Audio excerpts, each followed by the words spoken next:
Hey everyone, in this video we're going to take a look at some Latin poetry, particularly book one of the Aeneid, and work on our scansion, which is how we read Latin poetry, the meter, and all that good stuff. Now, before we dive in, if you need more help with this, always take a look, or feel free to take a look at my website. You can find a bunch of resources there. A lot of Virgil and the Aeneid is up there, with also some links and videos to try to help you out. But this is coming from Virgil's Aeneid, like I said, which is sort of a key part, still a key part of the AP Latin curriculum, which is where I teach it with my students. It's also a great read. I'd encourage you to take a look at it if you're just interested in reading Latin, or maybe your first look at Latin poetry. I'm not sure the Aeneid would be my suggestion to you as your first look at poetry, but still, if you're interested, always dive in wherever you are in the journey. Okay. Now, I will say this is going to be about scansion and sort of reading the Latin, not about a translation. But if you want more help in terms of Latin meter and scansion, I made a video, I believe, maybe last year, so a little while ago, about Latin meter and scansion and how you can work through the long and the short syllables of Latin and how it all kind of ties together when you're dealing with poetry. Because I will say Latin poetry is much different than prose, because there is a fixed rhythm, what we call meter, and sort of a structure you have to operate within in order to create a poem. So again, if you haven't had any look at the rules of meter and scansion before, feel free to take a look at that video. But for now, what we're going to do is dive into the Aeneid and talk about what the meter is and how you can read it. Okay. So the meter for Virgil is the famous dactylic hexameter. Okay, so in this meter, there are 6 feet, which is where you get hexameter for the hex is 6, right? The number 6. So it's got 6 feet, which are basically pieces to the line. Now, when you're looking at the picture I put here, the sort of straight line down the middle is the marker to show you where the feet are. So if you count up those individual pieces, there are 6 of them, I promise. So the structure is this: the first 4 of them, the first 4 feet can be either what we call a dactyl, which is a long syllable followed by 2 shorts, right? So in other words, long, short, short.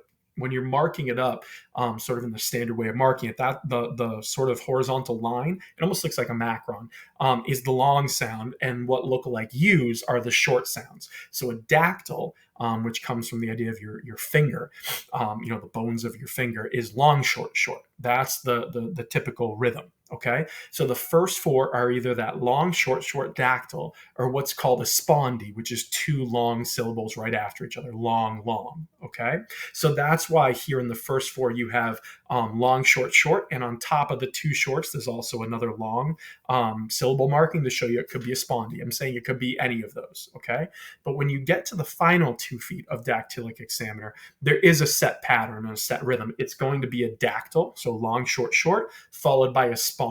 Okay, so that long, long. So in a lot of sort of textbooks or whatever you're looking at, they'll do long followed by an X at the end, and it just means that long, that last syllable doesn't really matter so much. It could be either long or short, but it's usually a spondy. Okay, so long X is kind of how we mark it. Now this is the heroic, sometimes called the heroic meter, right? You see this a lot in these epic poems about heroes like the Aeneid and ones like it. And the idea is that when you read through the poem, you can see the craftsmanship of Virgil and what he's doing, because he's fitting the lines into a very specific structured pattern. So you can't just write whatever you want in Latin poetry. It has nothing to do with rhyming, which is usually how sort of our modern poetry works today. A lot of it has to do the rhyme scheme of that final sound. That's not what's happening here. So as we go through, you're going to see that the positioning of words is really, really fascinating, because sometimes Virgil has to move a word around in order to make it fit into the rhythm, the meter. But the other thing that can happen too is when you dive into the rules of long versus short syllables, you might remember, and again, if you haven't seen it, go watch the video, you can have what's called long by nature, meaning a syllable is long because there's a long vowel in it, or what we call long by position, which is when the vowel is followed by 2 consonants. Sometimes my old professor used to call it a consonant cluster, right?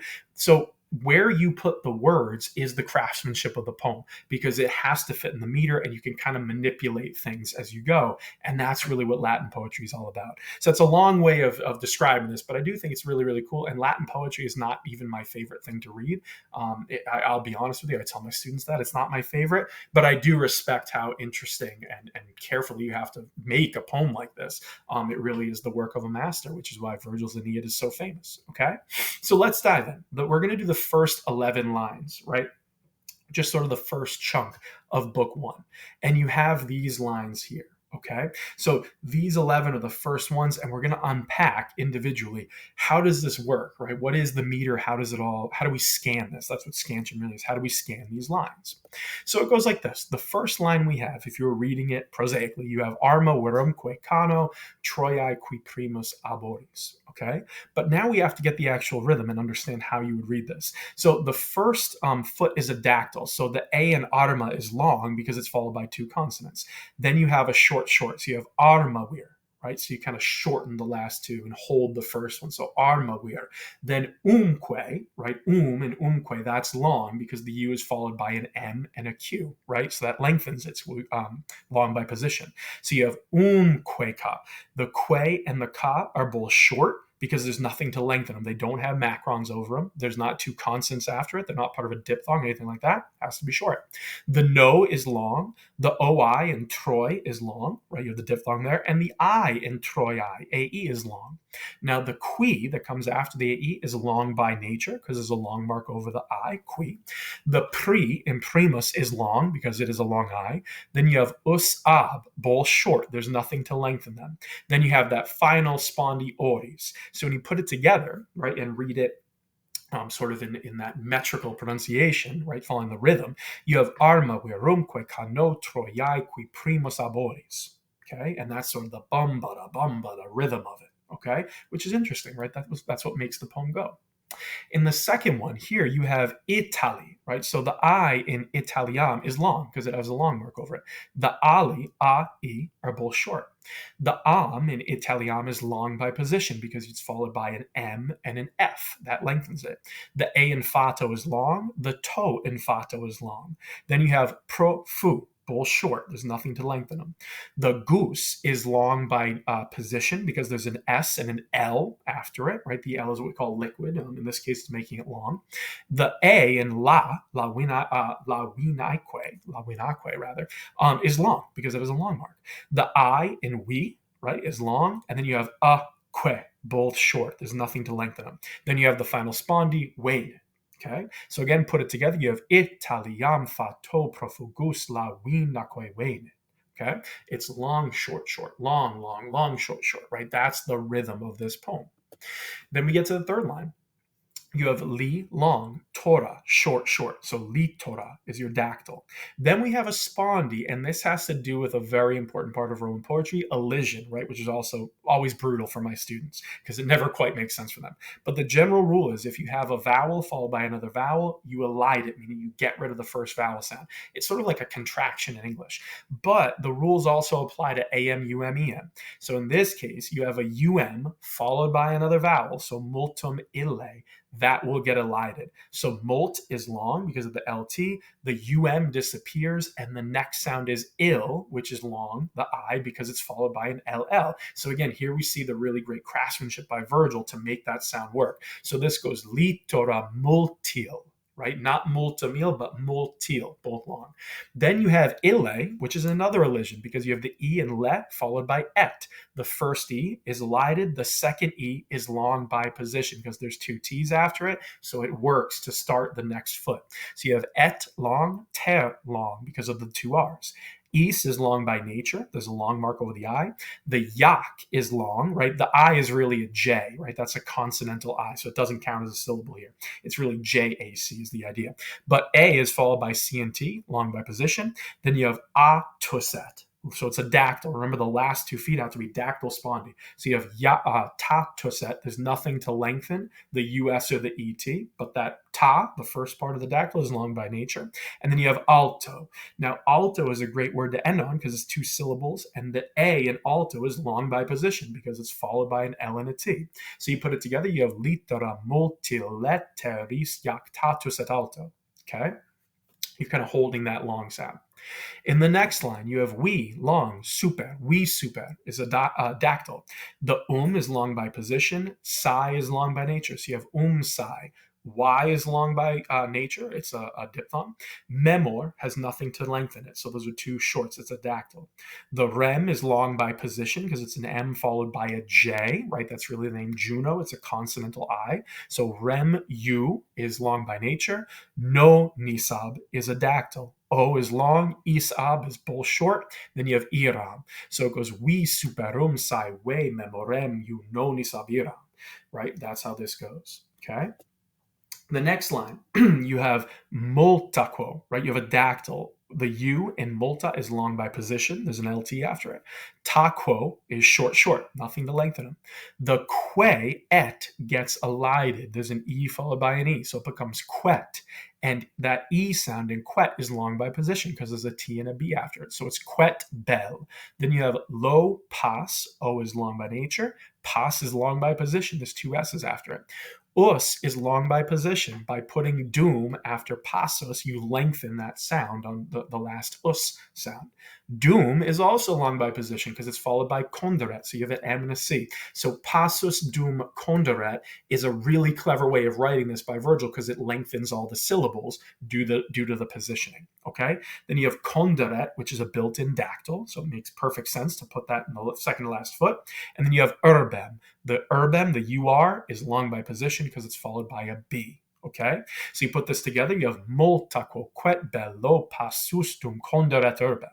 Okay, now this also gives you an interesting glimpse into Virgil's thought process. He's put in a lot of long marks here to kind of lengthen and make this line heavy and dramatic because it's talking about warfare and sort of the path to found the city and all these parts of Aeneas's journey. So you can see that a lot of times the theme of the line is shown with the rhythm of the meter. So when you use dactyls, it goes a little faster. When you use spondies, it's kind of slowing it down and making it heavy, right? So you're kind of mimicking your theme with your meter. Again, makes it interesting, right? Virgil was a genius. There you go.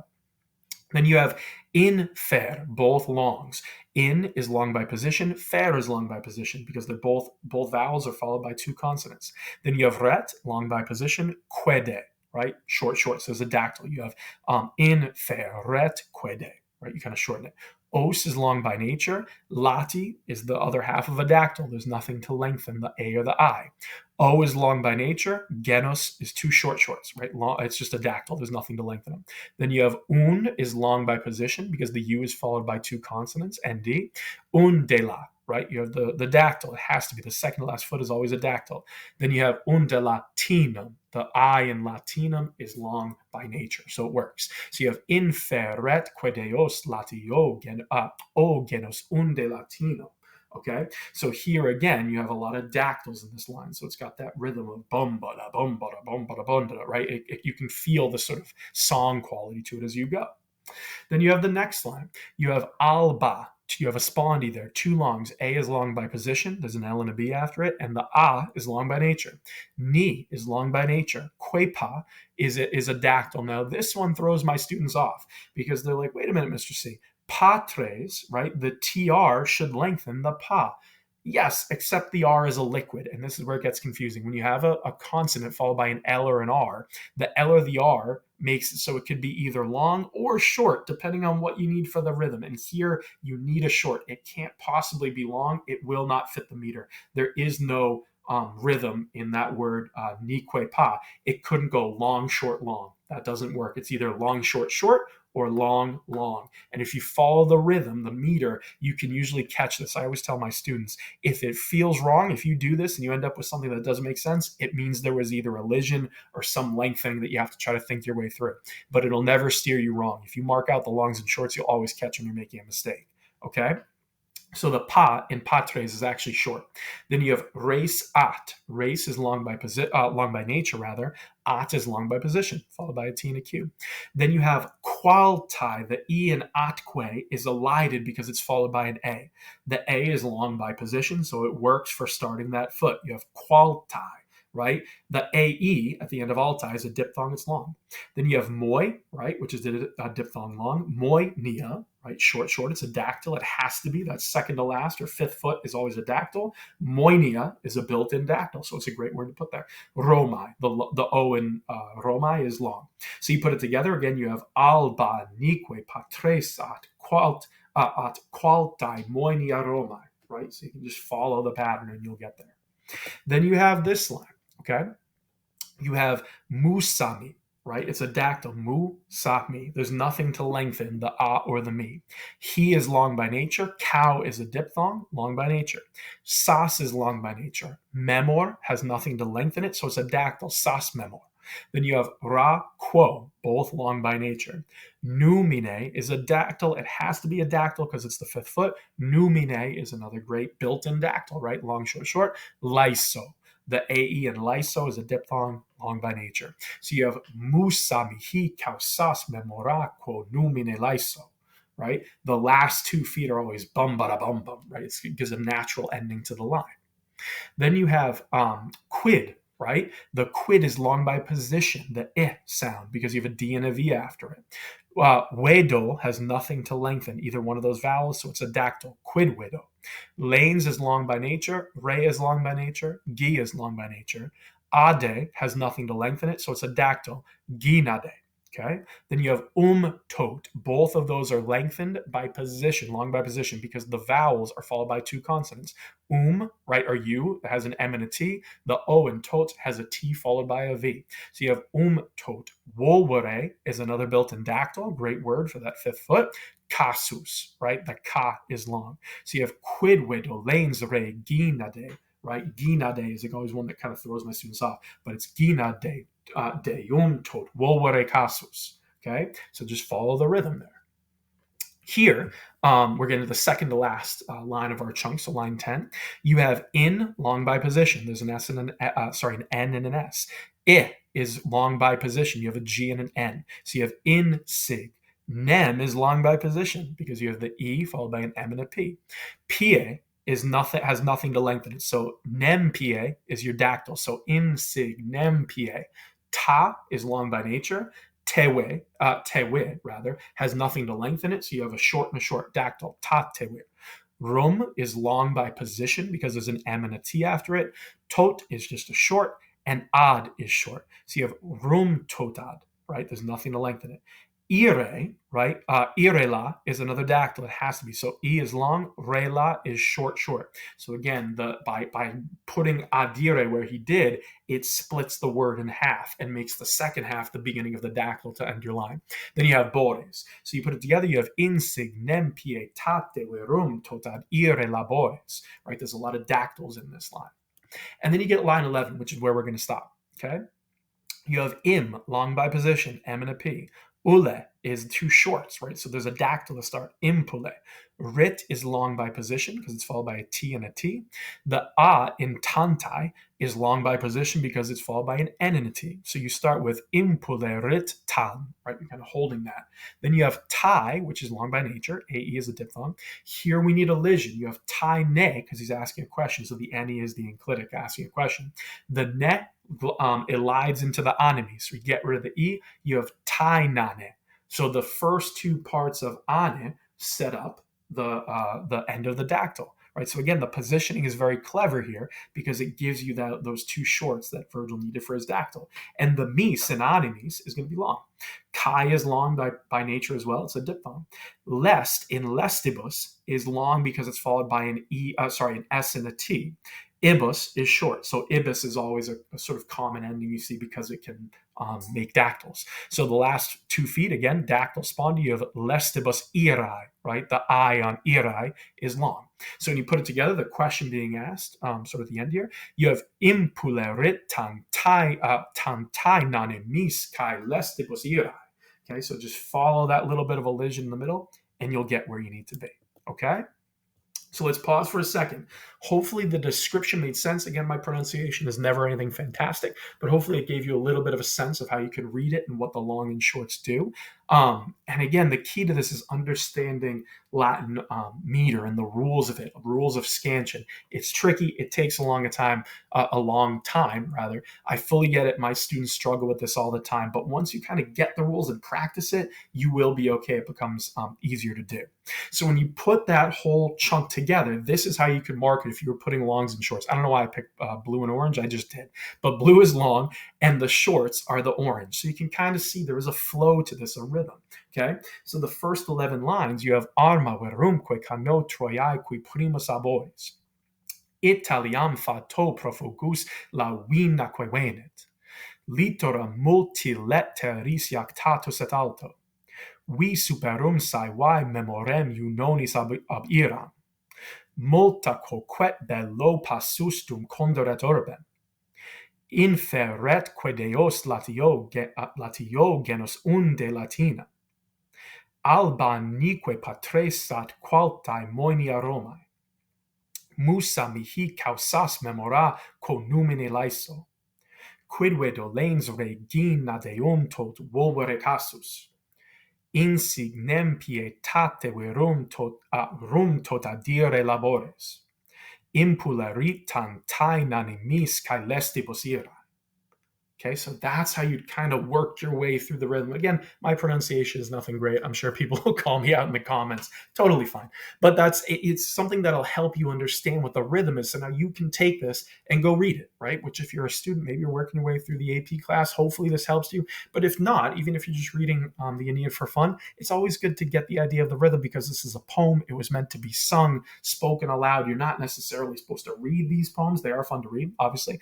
But it's not so much about what's written down. It's how it's performed.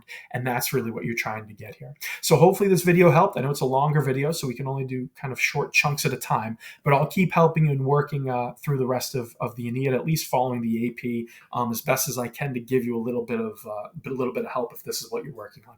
Again, if you have any comments at all, questions, whatever it might be, or just want to yell about my pronunciation, have fun, have at it, right? That's what we're here for. Put them in the comments below. I'll be happy to answer whatever you have, but otherwise keep at it and good luck.